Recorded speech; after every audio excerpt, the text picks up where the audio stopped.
Okay, so hello everyone. My name is Xiao Zhang.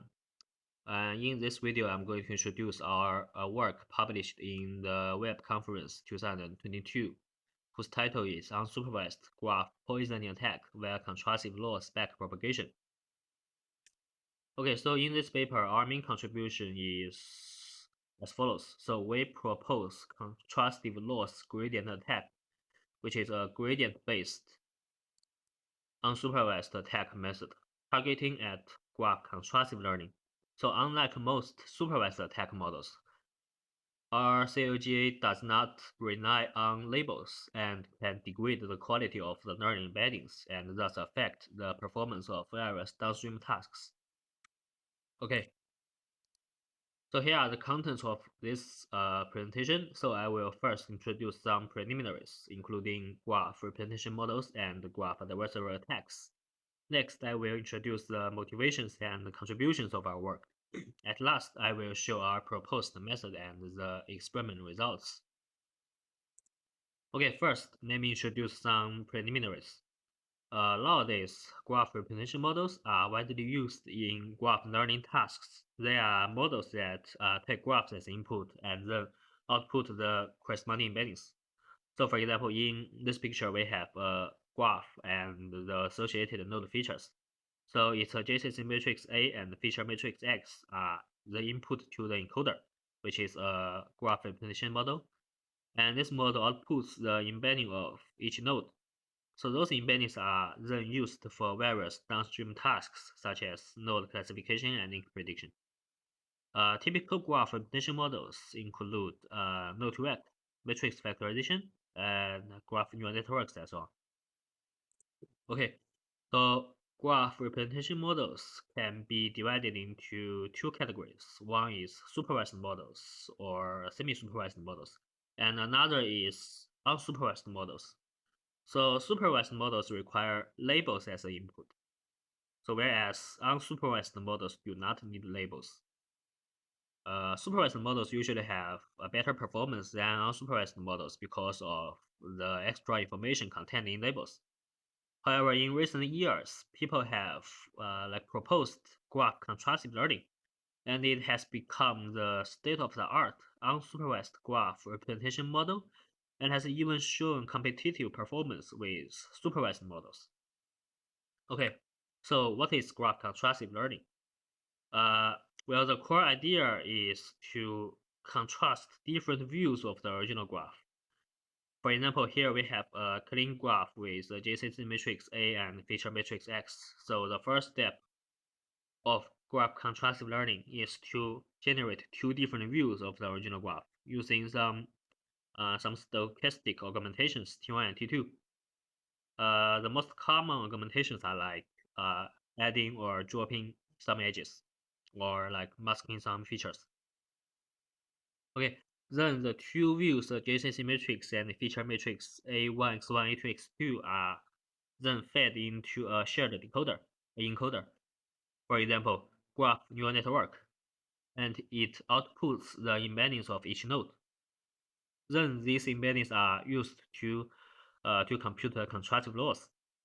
So by minimizing this loss, the parameters of the encoder is updated. When the learning process is finished, the encoder is used to generate embeddings of the original graph. And those embeddings are used for downstream tasks.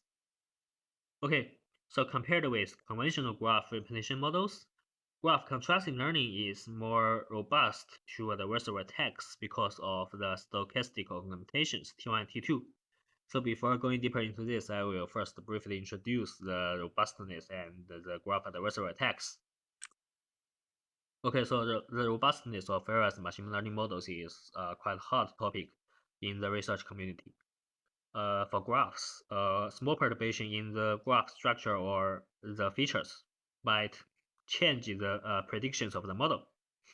So for example, in this graph, we have two classes of nodes, the blue ones and the red ones. So if we delete this edge, then this node will be classified as a red node with a very high probability.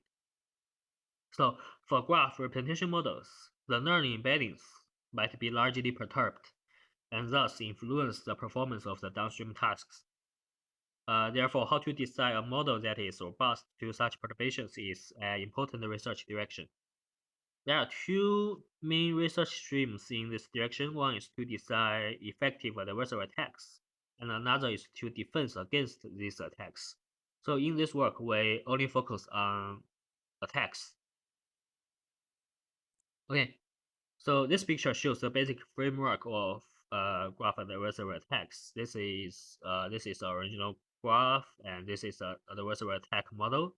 And this model takes a clean graph as input and then generates a poison graph that is slightly different from the original graph. By using this poison graph, the target model will have a degraded performance. So for example, some nodes might be misclassified and the link prediction result also might be affected. Most existing graph adversarial attacks are supervised attacks, which means that they need the labels to help decide how to poison the graph, like which edge to delete, to drop. Okay. So that's all for the preliminaries and background knowledge. So recall that I have mentioned before that graph contrastive learning is the state-of-the-art unsupervised graph representation model and is more robust to adversarial attacks compared with conventional models. However, in existing literature, when evaluating the robustness of graph contrastive learning, people usually use supervised adversarial attacks. But as we know, graph contrastive learning itself is a type of unsupervised model. So unsupervised models do not use labels because labels are not always available in real world scenarios. So if we are going to attack graph contrastive learning, it's better to assume that we don't have access to the labels. So in other words, the attack should also be unsupervised.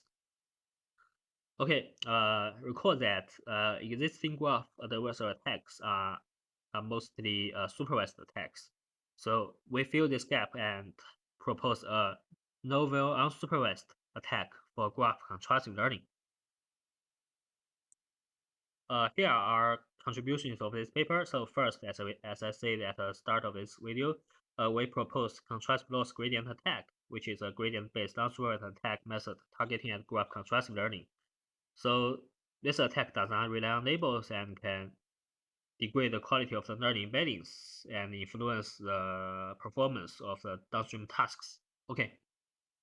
Second, we show by extensive experiments that CLJ outperforms unsupervised attack baselines and has comparable performance with some of the supervised attack methods on 3 benchmark datasets and on both node classification and link prediction tasks. Okay, third, we also show that CLJ can be transferred to other graph representation models such as GCN and DeepWalk. At last, we visualize the learning embeddings to show how CLJ influences the quality of them. Okay, so the idea of CLJ is simple. This picture again is a flow is a picture of graph contrast learning. As we know, the encoder is NERD by minimizing the contrastive loss. So if we want to attack contrastive learning, one possible way is to increase the contrastive loss. If we can somehow locate the most important or informative edges and flip them, then the encoder will NER a suboptimal solution and the performance will be degraded. So we achieve this by backpropagating the contrastive loss to the JCC matrices of the two views. After we have the gradients of the JCC matrix, we can tell which edge is the most informative. So typically, the edge which has the largest absolute value is the most important or informative edge respect to the loss. So if we flip such edges, the model will be very likely to be poisoned and then learn a biased solution. So in our method, the backpropagation stops at the two views. That means we don't backpropagate through the stochastic augmentation T1 and T2 because they are not always differentiable. So for example, adding or dropping some nodes or extracting subgraphs. So we only use the gradients of the two views to help locate the most informative edges. Okay. However, we can't directly use the gradients of the two views to select the edges we want to flip because the two views are different from the original graph. So in other words, the edges which have the largest gradients in the two views might not be the truly important edges. Because the stochastic augmentations T1 and T2 may cause some edges to have a very large gradient. Okay, so to this end, we alleviate this issue. To alleviate this issue, we propose to use two little tricks as shown in the two equations here. Okay, first we add up the two gradient matrices of the two views. In this way, the edges that are heavily influenced by the stochastic augmentations will have a small absolute gradient value and will rank at a lower position. So they are not likely to be flipped by RCLJ. Okay, so why? Well, this is quite related to the property of contrastive loss. So what contrastive loss is doing is to alleviate the gap between the two views, right? So by minimizing the contrastive loss, the encoder will converge to a point where it becomes insensitive to the differences of the two views. So that means even if there are some differences in the two views, like some different edges or different features, the encoder will still try to output similar embeddings for the two views. Okay, now we are looking at the gradients of the adjacency matrix. So imagine that the two views are only different at one edge. So that edge exists in the first view, but does not exist in the second view. Then how will the gradient of the edge be like?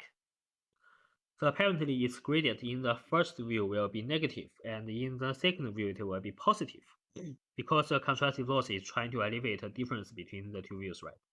So then by adding them up, we will get a smaller absolute value.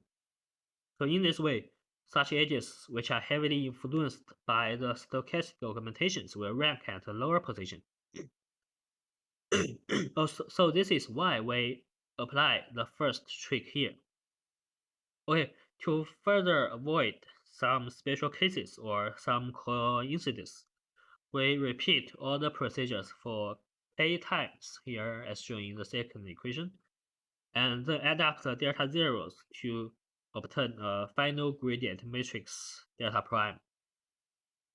Then we flip the edges with the largest absolute gradient and the correct gradient direction in delta prime, so that the contrastive loss will increase. So in our experiment, we only flip one single edge in each iteration. In each iteration, we retrain the encoder using the poisoned adjacency matrix obtained in the previous iteration. We stop after a certain number of edges are flipped. Okay, here are some experiment results. So due to a time limit, I won't go into details of the experiment results.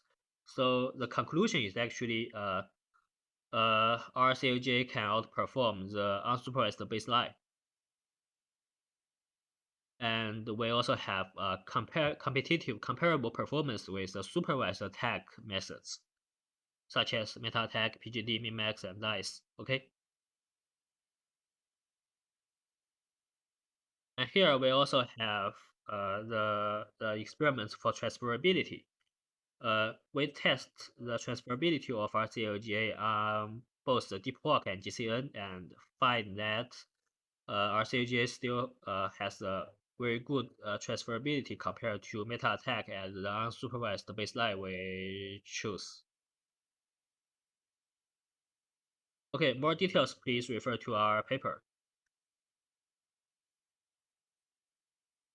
And here we also have an experiment for Yeah, we visualize the learning embeddings using the clean graph and the poisson graph by the unsupervised baseline, the meta attack, and COGA. So we can see that meta attack and COGA they don't converge very well, especially in the center. So we can see that in the center, the density of the embeddings is much larger than the clean graph and the unsupervised baseline. So this suggests that a lot of load embeddings are being pushed to a tricky position where they are like hard to be well classified as any of the classes because they have quite similar distance to most of the clusters. So in this way, the quality of the learning embeddings is being effectively degraded. Okay, that's all for the introduction of our work. Thanks for listening. Thank you.